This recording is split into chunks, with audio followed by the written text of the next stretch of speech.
اور مشرکین کہتے ہیں کہ فرشتے اللہ کی بیٹی ہیں، تو یہ سب اللہ کی طرف اولاد کی نسبت کر رہے ہیں۔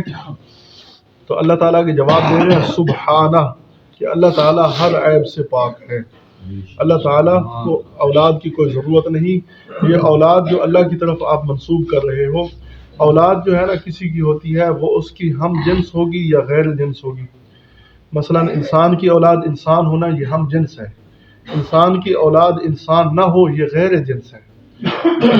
تو اب اللہ تعالیٰ کی طرف ہم اولاد کی نسبت کریں، اب اللہ کی اولاد اگر ہم جنس مانیں کہ اللہ تعالیٰ کا کوئی ہم جنس ہے، تو پھر اللہ تعالیٰ کی جو صفات ہیں وہ اس کے اندر منتقل ہوں گی، کیونکہ انسانی صفات انسان کے اندر منتقل ہوتی ہیں۔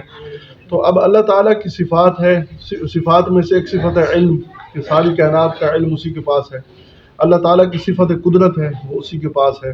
اللہ تعالیٰ کی صفت ہے ساری کائنات کا خالق ہونا۔ اور یہ جب ہم اللہ تعالیٰ کے لیے اولاد اس کی ہم جنس مانیں گے کہ وہ بھی اللہ کی جنس کا ہے، تو پھر یہ ساری صفات اس کے اندر منتقل ہوں گی۔ یعنی اللہ کی طرح کوئی عالم بھی ہوگا، علم بھی رکھنے والا ہوگا، اللہ کی طرح کوئی قادر مطلق بھی ہوگا۔ اسی طرح اللہ تعالیٰ کے لیے جو ہے نا جو صفات ہیں وہ اس کی اولاد کے لیے ثابت کرنی پڑیں گی۔ تو اب اللہ تعالیٰ کی یہ صفات کسی اور میں نہیں پائی جاتی، کسی میں نہیں پائی جاتی۔ تو معلوم ہوا کہ ہم جنس بھی اللہ کی اولاد نہیں ہے۔ کوئی بھی ایسا نہیں ہے جس کو ساری کائنات کا علم ہو اللہ کے علاوہ، کوئی بھی ایسا نہیں ہے جو ساری کائنات پر قادر مطلق ہو اللہ کے علاوہ، کوئی بھی ایسا نہیں جو ساری کائنات کو بنانے والا ہو اللہ کے علاوہ۔ یہ تو مشرکین بھی مانتے ہیں۔ جب ان سے پوچھا جاتا نا کہ آسمان اور زمین کا پیدا کرنے والا کون ہے، وَلَئِن سَأَلْتَهُم مَّنْ خَلَقَ السَّمَاوَاتِ وَالْأَرْضَ، آپ بتاؤ کہ کس نے پیدا کیا آسمان اور زمین سے، یہ سوال جب کیا جاتا تو کہتے خَلَقَهُنَّ اللَّهُ، ان سب کو اللہ نے بنایا ہے۔ تو اب اللہ تعالیٰ کی صفات اس کی جنس میں منتقل ہو جائیں گی، اور یہ جو ہے نا اللہ تعالیٰ کی صفات کسی اور میں پائی نہیں جاتی، اس لیے ہم جنس اولاد نہیں ہے۔ اور اگر ہم غیر جنس مانیں، غیر جنس یعنی اللہ تعالیٰ کی اولاد اس کی جنس سے نہ ہو، تو یہ بہت بڑا عیب ہے، یہ بہت بڑا عیب ہے۔ انسان کی اولاد انسان کی جنس میں سے نہ ہو، انسان نہ ہو، تو یہ بہت بڑا عیب ہے۔ انسان میں سے کوئی جانور پیدا ہو جائے تو یہ بہت بڑا عیب ہے نا۔ انسان ہے، اس سے خدا نہ کرے ایسا انسان میں سے بکری پیدا ہو جائے، ہو سکتا ہے؟ نہیں ہوتا، یہ بہت بڑا عیب ہے۔ انسان میں سے کوئی اور مخلوق پیدا ہو جائے، یہ بہت بڑا عیب ہے۔ تو اللہ کی اولاد ہم جنس مانے تو اللہ تعالیٰ کی صفات اتر جاتی ہیں، اور اگر اللہ تعالیٰ کی غیر جنس مانے تو یہ عیب ہے۔ تو اب اللہ تعالیٰ کے لیے اولاد یہ خود عیب ہے، اس لیے فرمایا سبحانہ، اللہ ہر عیب سے پاک ہے۔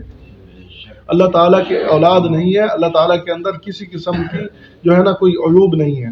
اور پھر اولاد کے ہونے میں جو ہے نا نر کا زیادہ دخل ہوتا ہے۔ مثال کے طور پر انسان کی اولاد ہے تو مرد کا دخل ہوتا ہے، مرد کا مادہ الگ ہوتا ہے، وہ مادہ مخصوص طریقے سے رحم مادر میں منتقل کیا جاتا ہے، اور یہ رحم مادر کے اندر مادہ منتقل کرنا یہ جو ہے نا ایک انسان کے لیے یعنی ایک شرم اور حیا کی بات ہے۔ شرم، اور کوئی آدمی جو ہے نا اپنی مادہ کے ساتھ یعنی اپنی بیوی کے ساتھ جو ہے نا وہ شرعی طور پر نکاح کے بعد جماع کرے، لوگوں کے اندر یہ کرتا ہے؟ کوئی بھی نہیں کرتا۔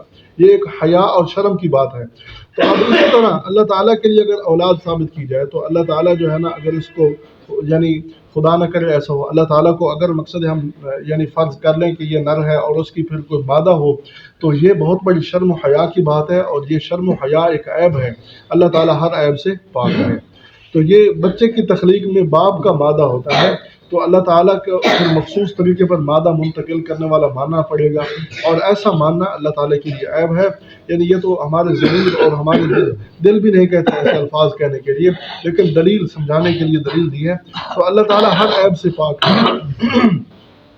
تو یہ انہوں نے اللہ تعالیٰ کے لیے بہت بڑا عیب کا دعویٰ کیا ہے کہ اللہ تعالیٰ کی اولاد ہے، یہ اللہ کی طرف بہت بڑے عیب کی نسبت کی ہے، اور یہ اللہ تعالیٰ نے فرمایا سبحانہ، میں ہر عیب سے پاک ہوں، میرے اندر کوئی عیب نہیں ہے، مجھے اولاد کی کوئی ضرورت نہیں۔ کیونکہ انسان کو اولاد کی ضرورت ہوتی ہے، وہ چاہتا ہے کہ میرا نسب باقی رہے، میرا جو ہے نا سلسلہ آگے چلتا رہے، میری نسل چلتی رہے، اور میں بیمار ہو جاؤں تو میرا کوئی علاج معالجہ کرنے والا ہو، میں کمزور ہو جاؤں تو مجھے کوئی سہارا دینے والا ہو۔ تو یہ انسان کو اولاد کی احتیاجی ہوتی ہے، اور اللہ تعالیٰ ہر بیماری سے پاک ہے کہ اسے کسی کی سہارے کی ضرورت ہو، ہر کمزوری سے پاک ہے کہ اسے کسی کا آسرے کی ضرورت ہو۔ اور اللہ تبارک و تعالیٰ کے لیے ایسا بھی نہیں ہے کہ اس کا نام ختم ہو جائے، کیونکہ ہمیشہ سے ہے، ہمیشہ رہے گا اور ہمیشہ ہے۔ تو اللہ تعالیٰ کے لیے اولاد کی نسبت کرنا یہ اللہ کی طرف گویا کہ عیب کی نسبت کرنا ہے، تو یہ بہت بڑی خطرناک بیماری ہے۔ تو اللہ اس لیے فرما رہے ہیں سبحانہ، اللہ ہر ایسے عیب سے پاک ہے۔ تو گویا کہ سبحانہ کے لفظ سے سب کی تردید کر دی کہ اللہ ہر عیب سے پاک ہے۔ یہ جو ہے نا اللہ تعالیٰ کے لیے اولاد کی نسبت لوگ کیوں کرتے ہیں؟ جب عقیدہ خراب ہوتا ہے نا، عقیدہ جب خراب ہوتا ہے تو پھر جو ہے نا ایسے عیوب انسان کے ذہن میں آتے ہیں، پھر جو ہے نا انسان اللہ کو تشبیہ دینے لگ جاتا ہے۔ یعنی مخلوق کی صفت اللہ کے لیے ثابت کرنا یہ تشبیہ ہے، مخلوق کے اندر اولاد کی صفت ہے یا اللہ کے لیے ثابت کرنا یہ تشبیہ ہے۔ یا پھر شرک لازم آتا ہے جب عقیدہ خراب ہو۔ شرک کا مطلب یہ ہوتا ہے کہ اللہ تعالیٰ کی صفت خاصہ کو مخلوق میں ماننا ہے، اللہ تعالیٰ کی صفت خاصہ کو مخلوق میں ماننا۔ جب یہ عقیدہ خراب ہونا تو پھر یہ جو ہے نا انسان کے اندر یہ عیوب پیدا ہوتے ہیں۔ تشبیہ پھر دیتا ہے، یعنی مخلوق کی صفات اللہ کے لیے مانتا ہے، یا پھر اللہ کی صفت خاصہ کو مخلوق کے لیے مانتا ہے، یہ شرک کرتا ہے۔ تو یہ جو ہے نا عقیدے کی خرابی کا نتیجہ ہوتا ہے۔ تو اللہ تعالیٰ نے جو ہے نا اللہ تعالیٰ اس بات سے بہت بڑے ناراض ہوتے ہیں۔ قرآن حکیم کے اندر دوسری جگہ پر فرمایا کہ یہ اتنا بڑا عیب ہے کہ اس سے آسمان پھٹ جائیں، زمین پھٹ جائیں، یعنی اتنا بڑا عیب ہے، اتنی بڑی گالی اللہ کو دی ہے کہ اس سے جو ہے نا ہو سکتا ہے کہ آسمان اور زمین پھٹ جائیں۔ یہ اتنی بڑی نسبت ہے۔ وہ تو اللہ ہے نا، خالق ہے، خالق جو ہے نا وہ اولاد کے عیب سے پاک ہے، اولاد کا عیب ہے اس کے لیے، لیکن مخلوق کے اندر اولاد نہ ہو تو مخلوق کے لیے عیب ہے۔ یہ مخلوق کا اور خالق میں فرق ہے۔ اگر مخلوق کی اولاد نہ ہو تو یہ مخلوق کے لیے عیب ہے، اور خالق کے لیے اولاد ہو تو یہ خالق کے لیے عیب ہے۔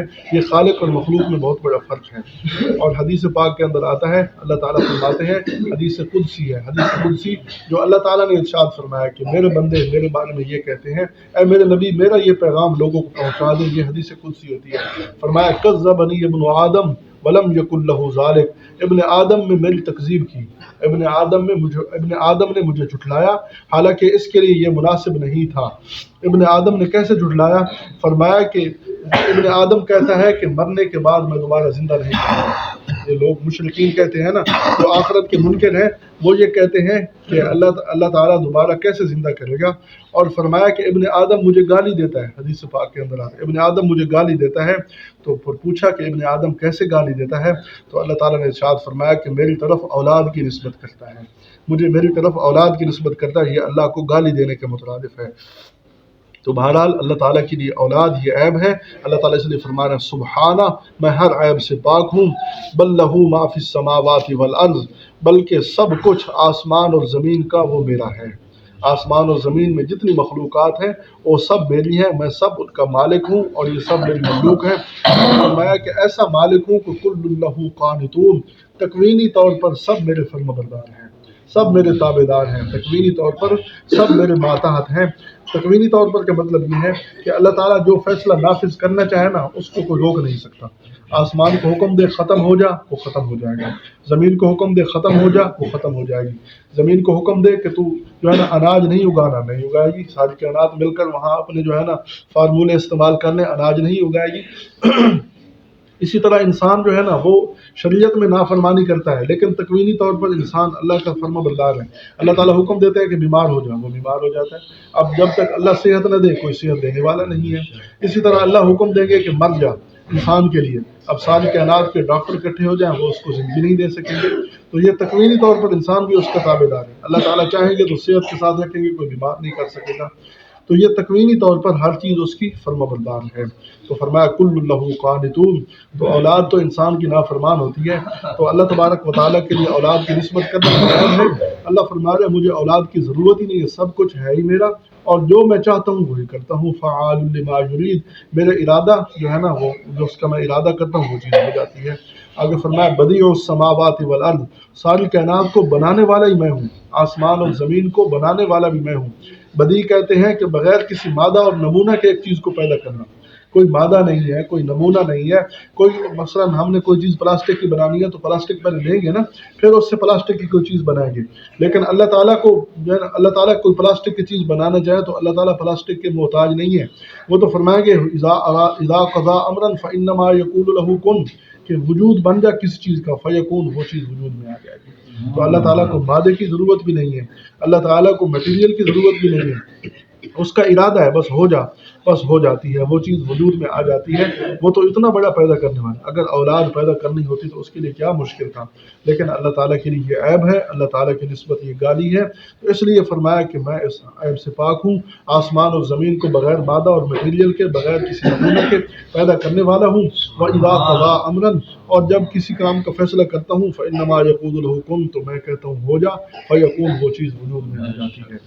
تو گویا کہ ان آیات میں ان کے برے عقیدے کی تردید کی ہے، مشرکین کی، یہود و نصارہ کے برے عقیدے کی، کہ اللہ کی طرف اولاد کی نسبت کرنا یہ اللہ کے لیے عیب ہے۔